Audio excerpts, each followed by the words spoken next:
We took time to look forward in order to strengthen the IWJV Foundation for continued growth and innovation. And the efforts included revising our committees, taking a detailed look at our bylaws, and developing governance documents that match the IWJV vision. We took a hard look at our approaches to habitat work. These actions culminated in an implementation plan which will lead staff work into the future and is informed by the board-driven 2023 strategic plan. The IWJV increased the number of field delivery capacity positions we support to nearly 50. These positions support local and regional conservation efforts by lending their capacity and expertise to put conservation on the ground. This growth is fueled by funding from the Bipartisan Infrastructure Law and the Inflation Reduction Act. There's a lot that we can do from headquarters in working with partners at national scales in getting funding out to our state office and field offices, but the really important work, the most important work, happens on the ground. Record growth and impact in D.C. In March, the IWJV Hill Visit team met with a record 23 key congressional offices and staff from the House and Senate Agriculture, House Natural Resources, Senate Energy and Natural Resources, and Senate Environment and Public Works committees. We use these platforms to convey important messages from our partners in the West. I helped relay some of our messages to congressmen and senators, representatives, and letting them know what we are trying to do and the help that we need from them out here in the West to keep the open space going, keep our conservation partners going, and keep the land intact. 2 peer-reviewed papers were published by the IWJV and partners, capturing the ecosystem benefits provided by flood-irrigated grass hay and the importance of private lands agriculture for summering sandhill cranes. Staff led a detailed distribution strategy of this information focused on targeted communications products and amplification of outreach through other organizations. This accessible, applied research will empower the strategic conservation of flood-irrigated grass, hay, and pasture lands, bolstering funding opportunities and supporting collaborative partnerships in targeted landscapes where agricultural practices provide an outsized benefit for migratory birds and watershed health. Expanding into western forests. The IWJV's network of forest managers is expanding with new partnerships, such as the Pinyon Juniper Woodland Project, which seeks to develop a science-based conservation strategy. At our spring board meeting, the field tour focused on forestry topics for the first time. This tour resulted in significant partnership development and helped board members and staff grow our knowledge on this topic. Having the Intermountain West joint venture partnership engaged in woodland and forest issues in the West is a great way to move the needle on some of the most pressing issues bird habitat organizations are confronting right now.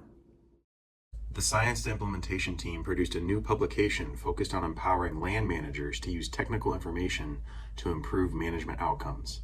This paper provides a map for effective technical transfer and an example of applying the defend and grow the core concept at the local level. The IWJV has been such an amazing partner in gathering the tech transfer community and developing resources and training for those who engage in this really important work of bridging the gap between science and on-the-ground management. The IWJV has long recognized the importance that private lands play in maintaining intact landscapes. This recognition has resulted in an expansion of the partnership with the land trust community and efforts to address challenges to voluntary private land protection. The IWJV brought people together in a workshop to collaboratively identify actions to increase the pace and scale of the USDA's Agricultural Conservation Easement Program. For a second year, the workshop resulted in actionable recommendations brought forward by those closest to the conservation and were communicated to the highest levels of NRCS and continue to result in identifiable changes that support and strengthen the impact of all involved in conservation easements. Amplifying with multimedia. The IWJV communications staff are increasingly implementing multimedia projects to reach target audiences. This spring, they traveled to northern New Mexico to meet with a field capacity team member and a landowner partner.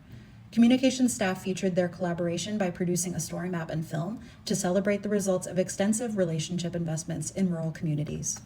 I think shedding a positive light on these partnerships can help build relationships to nurture the land, nurture the animals, being sort of in a relationship with it so that, we can grow. And also we want to model this for our families, our kids. We want to show them that, you don't just take the land for what it has to offer, but you have to give back as well. The IWJV supported the University of Wyoming's Institute for Managing Invasive Grasses Invading Native Ecosystems with a tech transfer partnership that resulted in a series of workshops. This included a virtual event with over 500 attendees and several in-person workshops aimed at helping land managers address the greatest threat to the sagebrush biome. Our group recognized that in some cases there's somewhat of a disconnect between high-level planning and actions that may be being taken on the ground. And so our goal as a partnership is really to equip land managers with information and support to strategically implement annual grass management with hopes of increasing our ability to do better at managing the rangelands that we all depend on in one way or another. Scaling up momentum from previous years, the IWJV's work in Southern Oregon and Northeastern California reached an all-time high. The Klamath Basin Farming and Wetlands Collaborative Regional Conservation Partnership Program saw its largest enrollment yet, and the capacity positions there doubled with the addition of 3 new roles. The positions will manage enrollment of new wetland reserve easements, coordinate low-tech, process-based watershed resilience projects, and implement wetland and rangeland enhancement projects on private lands.